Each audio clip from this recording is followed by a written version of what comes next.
Hello, and welcome to the latest scene coloring breakdown series here on the Sweet November Stamps YouTube channel. I'm Amy, and I'm the co-owner and illustrator for Sweet November Stamps. And as we start up this next series, we are going to be sharing a sneak peek of an upcoming clear stamp release. One of the stamps from the newest clear release that is scheduled for this Saturday, December 7th.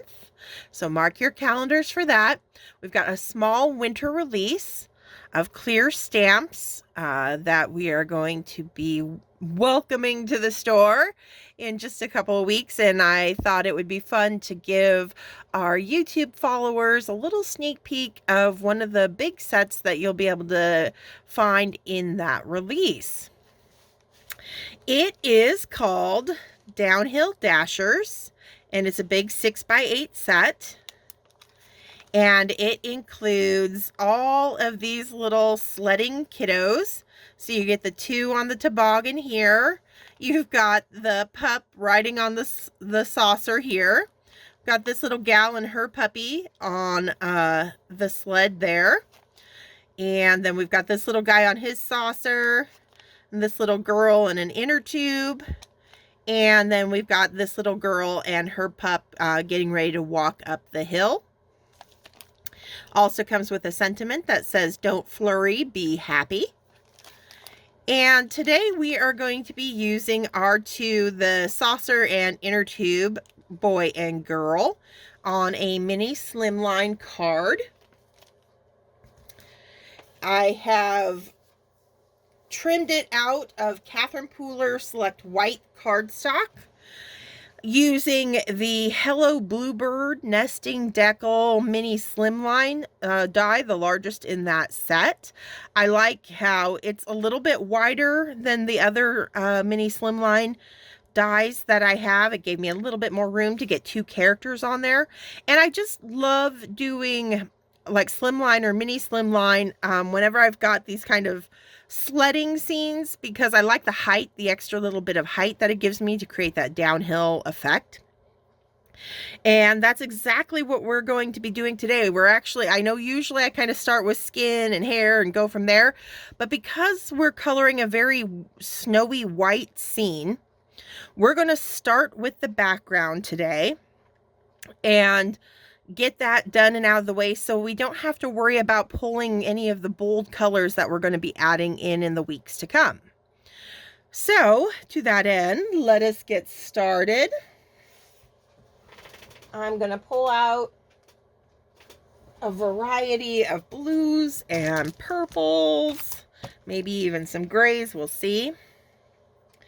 But I'm just going to start by, we're going to have just a tiny little bit of sky showing up in the corner, because most of our scene is going to be that hillside that they are sliding down. So I've got a very light B quadruple 0 here, and just up here in the corner I'm going to create the kind of the side of the hill that they're on, where it ends and where it turns into sky up here.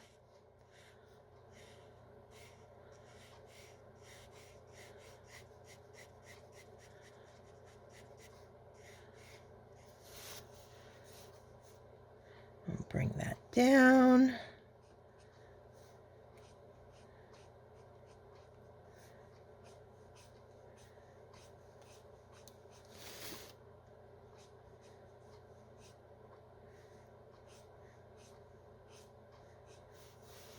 And then I also am going to leave a little bit because I want a hillside off in the distance going the other direction. So I'm going to kind of create a V shape here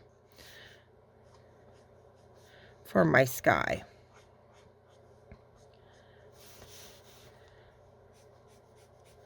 I'm just going to fill that in completely with that very light blue.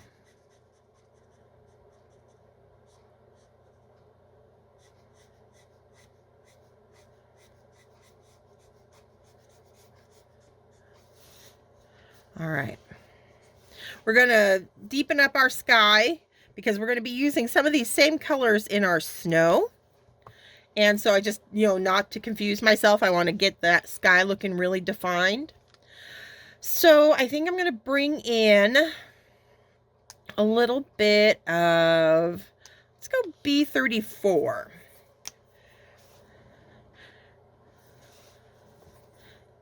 It's, kind of on the dark side. It's got kind of a slight, it kind of leans more towards the BVs without being BV.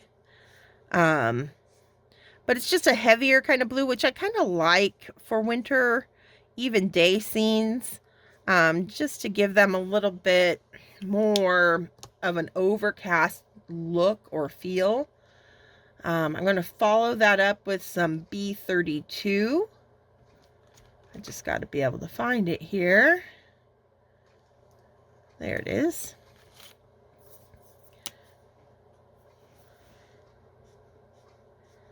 We'll probably do some tip to tip to clean up that where the two colors merge together. But also by going a little bit darker, it's really going to give us a nice defined edge against our hillside there. So that's a good thing too.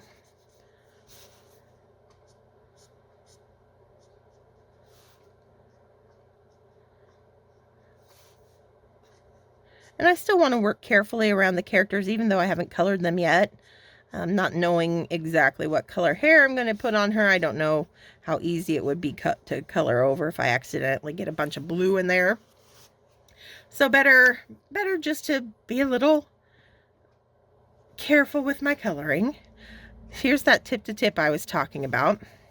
So I'm picking up a little bit of the 34 with the 32, because I don't necessarily want such obvious streaks up there in the sky in this scene. So just get a nice blend out between those two.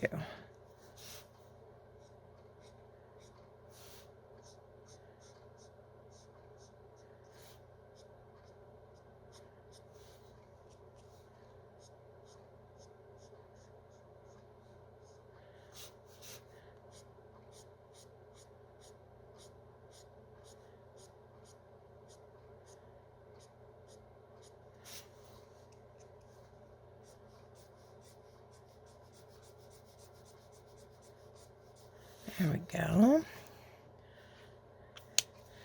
And then from the 32, we'll probably do a little bit more tip to tip. With like, let's go 21.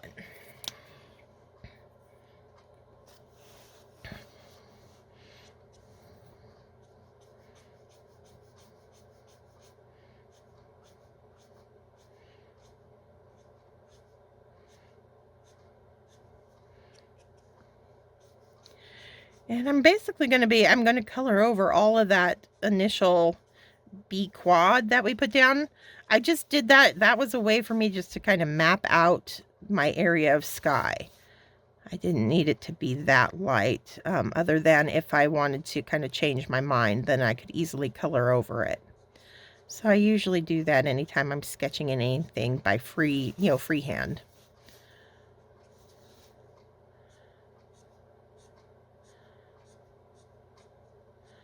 All right, so there we've got kind of a heavy blue sky, which I really like for these winter scenes.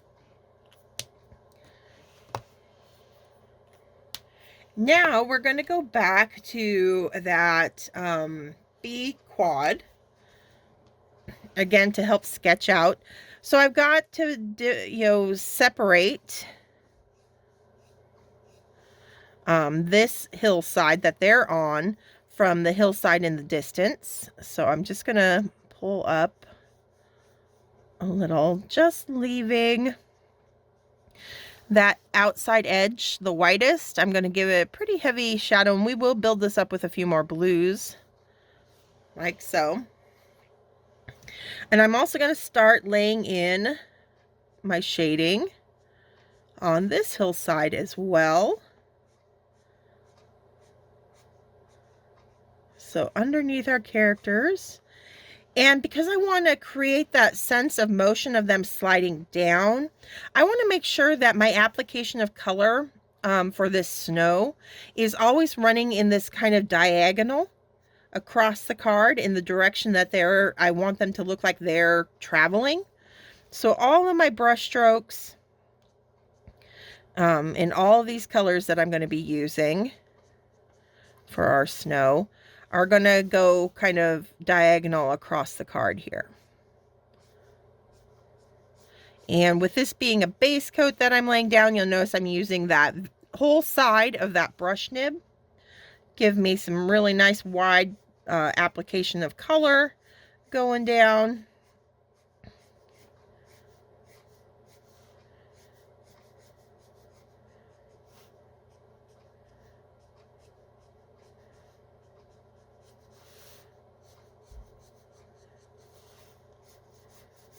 Always at a diagonal, always, keeping that sense of motion and movement going.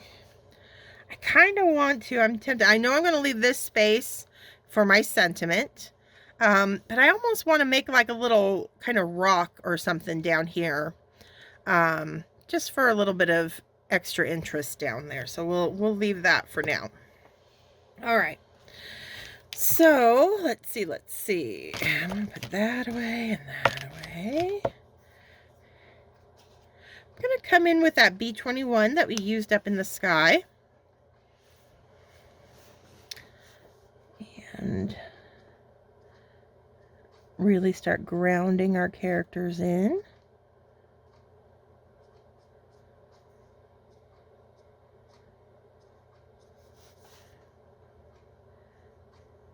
Now the stamps, as you can see, already come with this fun kind of spray of snow.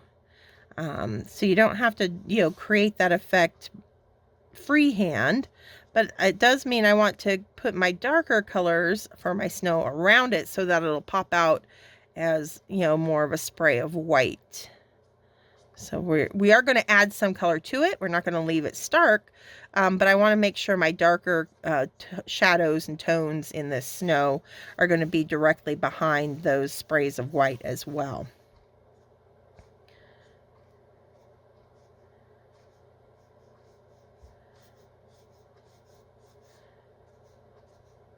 Same goes for this one down here on this little guy.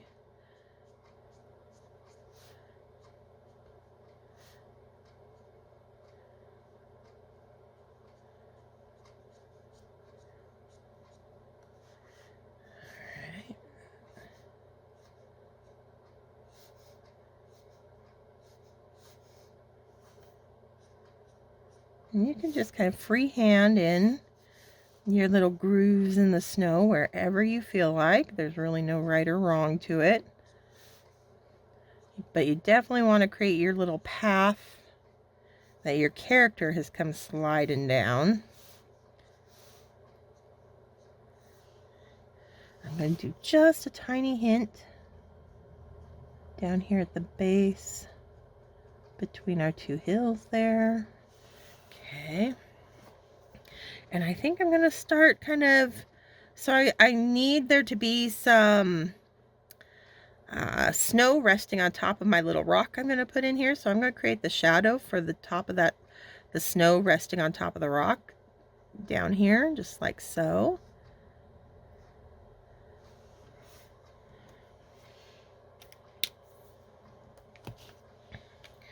All right, let's see. Let's start bringing in some BVs.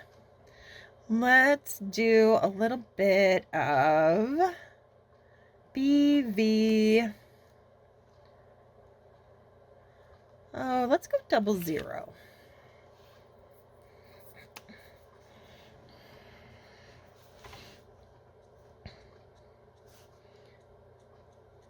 I'm just going to pull out from the B21. Again, using more of the side of that nib.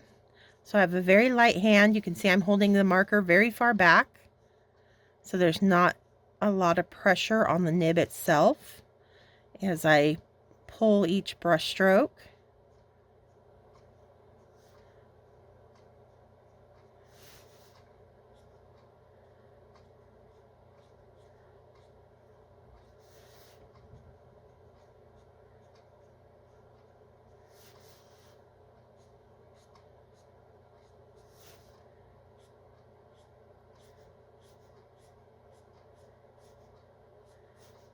I'm just layering them all up together.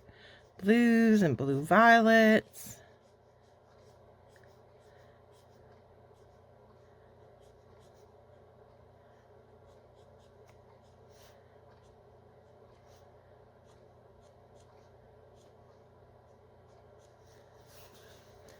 Got our little bit of snow they're going to build up here.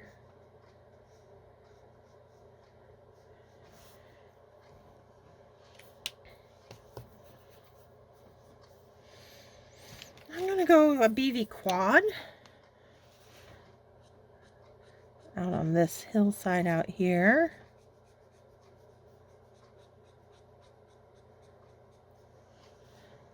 Okay.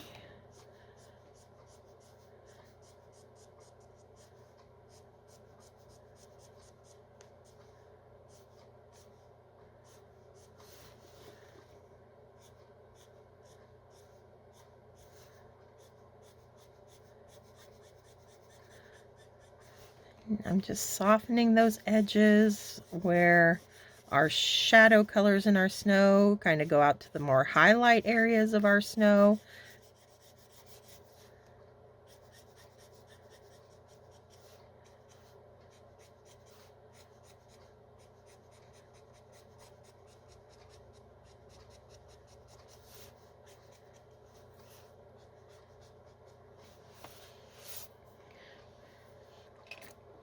I'm pulling out some grays, not only for our rock, but I'm also going to use some in our snow as well.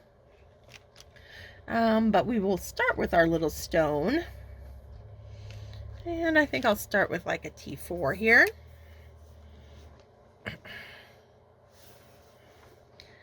And I just want it to kind of live right under that lip.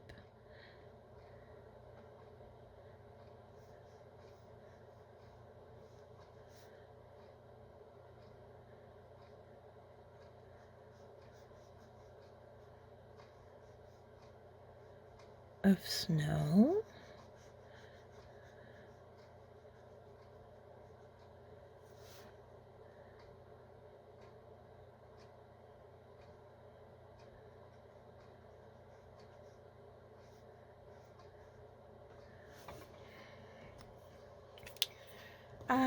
Then I want something a little darker. I think we'll do, I'm just kind of more grabbing by number rather than color family at this point. So I just grabbed a 7. It ended up being an N7 to do the drop shadow beneath where that snow is kind of packed on top of the rock there. Also anywhere I want to create kind of a little dip in it.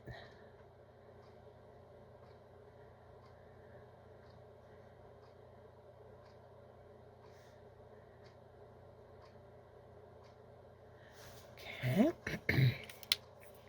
Now I want like a 5. Looks like we're going to go W5. Just to kind of soften and pull the 7.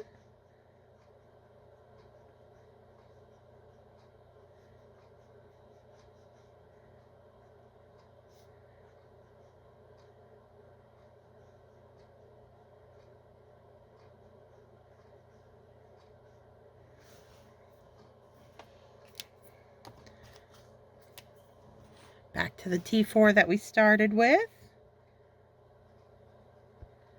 And I know I've mentioned this before, but you know, when I'm doing stonework, gravel, any of that kind of stuff, I do really enjoy mixing the different gray color families together. I just think it gives it a more natural look to kind of organic stone.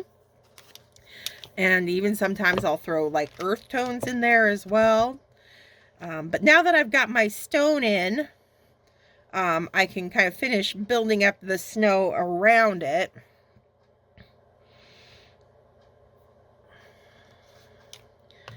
And so I'm going to come in with the B21.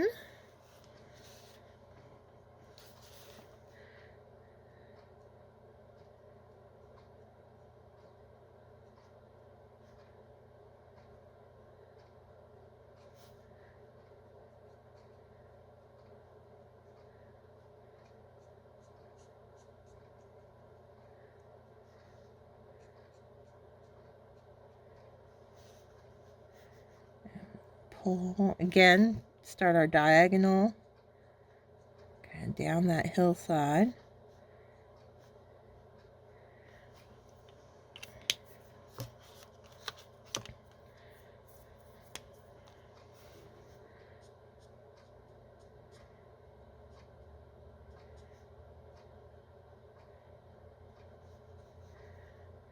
Although we want to kind of break it a little bit so that we create that top lip of the, where it's kind of resting, creating that little shelf. It's breaking up the downward slope of our hill.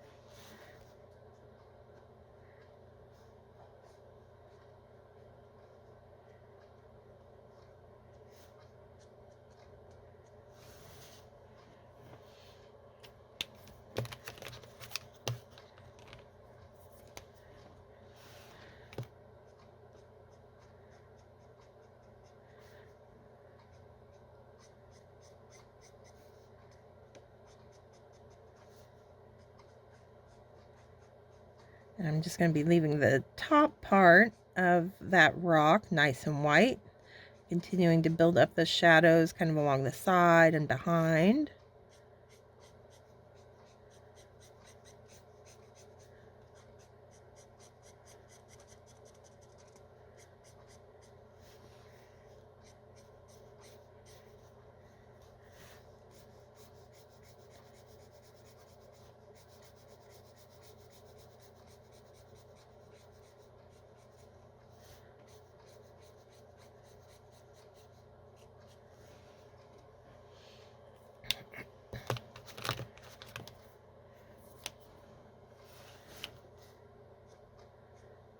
Get some of our BV quad in there.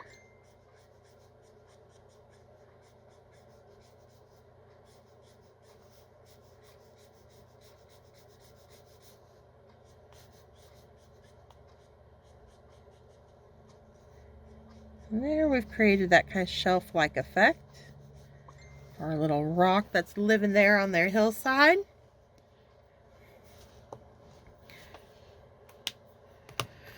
All right, now for my gray shadows that I am going to be throwing into our snow, I am going to keep with the cool grays because they work beautifully with, you know, blue tones, because there's a lot of blue in the sea family.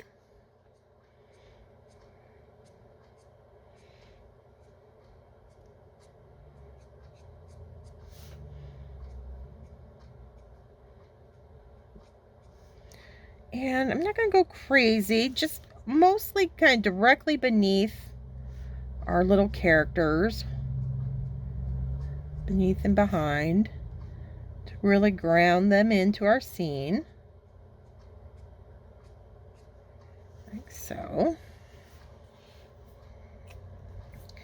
And then maybe a little bit of C2, pull that out a bit.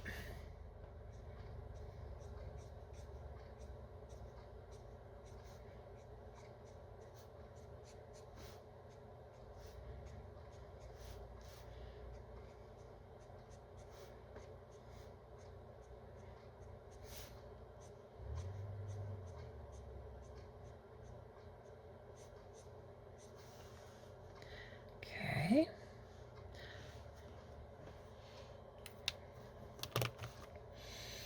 I'm going to come in with some BV20 next. It's got a lot of gray in this family.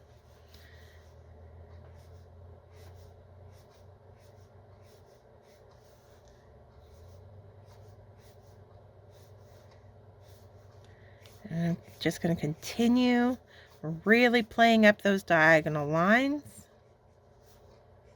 Oops, dang it.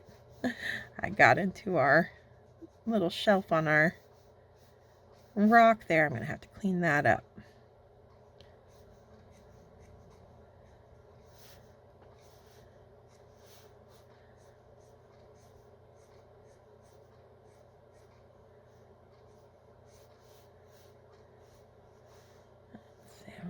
little bit coming down here.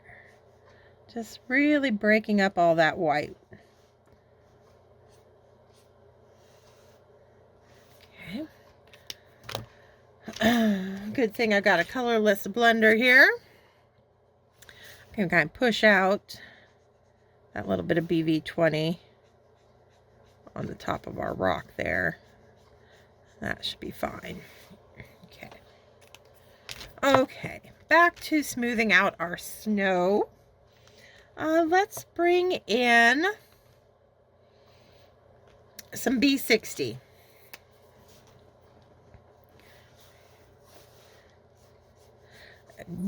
It's a blue, but that whole B60 family runs very purple. So it's going to be a nice bridge between our BVs and our blues that we've been using. I'm also going to start getting some light color into our kind of spraying snow behind the kids here with this B60.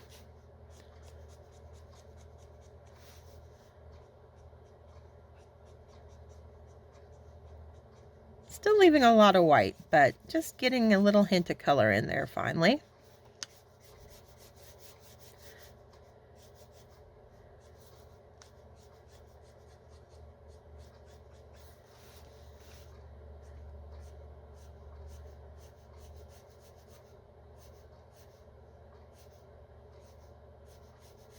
Just look at that kind of speed that we're creating, that kind of blur and directionality of these brush strokes are really effectively conveying that these little kids are just gliding at warp speed down this hill.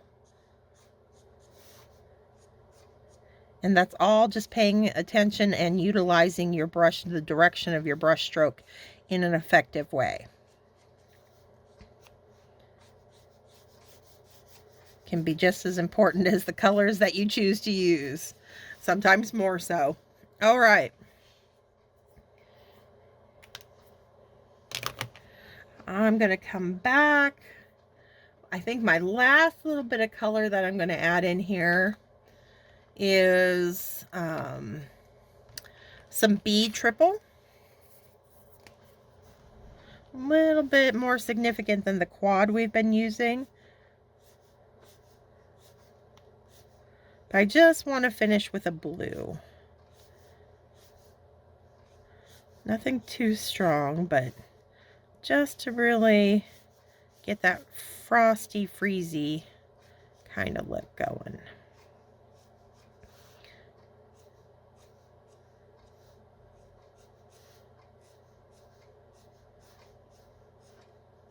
Also going to get a little bit of it into that white. And we are going to add at the very, very end of the whole thing some white accents with like a Sharpie.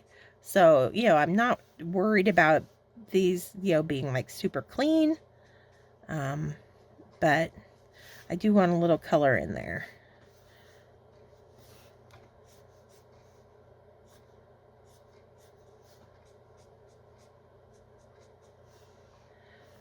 Okay. So our snow is looking good. We've got those race tracks going right through the scene. I am going to add some little trees off into the distance. And then we will be finished with this particular background. All right, what color do we want for our trees? I think I'm going to grab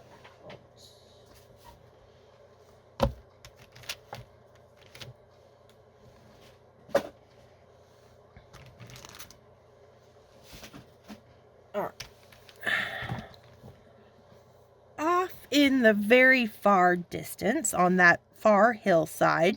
I think I'm gonna go in with, let's do G40, G24.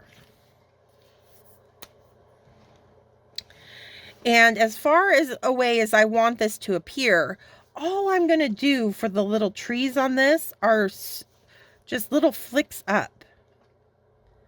So just little stands, just a brush stroke that quick up and away so you get that nice little tapered end. But we just want to see the hint of tiny little pine trees growing in little stands on that hillside. That's what's really going to help make it look like it's pretty far off in the distance. No detail to them, just those simple little brush strokes. Like so, okay? Now, we're going to get a little bit more detailed on kind of the back side of the hill that they are actually on.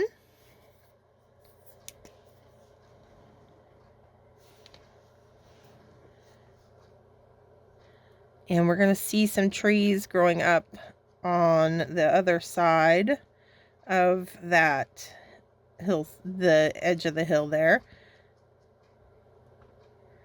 They'll get cut off by the hillside, so we got to make sure it stops, you know, with the snow line that we created. But we're going to see a little bit of green there. Let's maybe pop in another one right here. We'll see the top of that tree.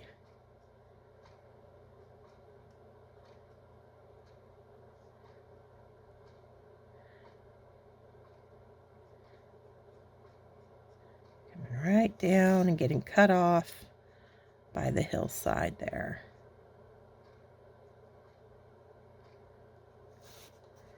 That's good, because I don't want to lose too much of my sky. We're going to add one more color just to, it's going to help push these forward. The BG96. And also I've got, you know, our light's going to be coming in from the left-hand side here because that's the way our kids are facing. So on the right-hand side is where I'm going to concentrate this little bit darker green, or blue-green in this case. And on the underside of the branches, just to add a little bit more detail so that we can see these trees are closer to us. We see, you know, they're not super detailed, but we can see a little bit of variation in color in the branches and stuff. So just like so, there. And then I think one last little finishing touch I want to do is take, like a YG93.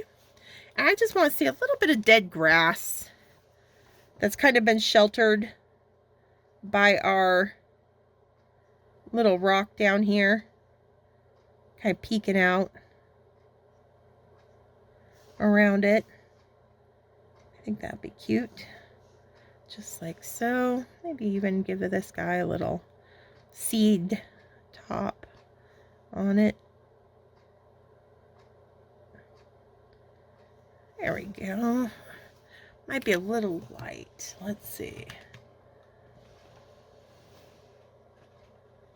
Let's add a little E84 to it as well.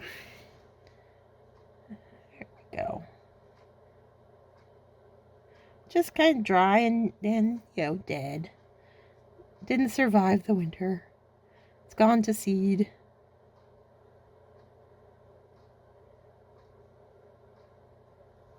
There we go. Just adds a little bit of extra interest into the foreground, and then we've got interest in our background, so that, you know, no parts of our scene are kind of feel empty or neglected. All right, so I think that's good for our background. You can see how we accomplished our sense of motion, our sense of distance. And that's going to wrap up this week. Next week, we'll go ahead and start working on the kiddos. I think we'll do skin and hair. And yeah, so until then, stay crafty, my friends. Bye.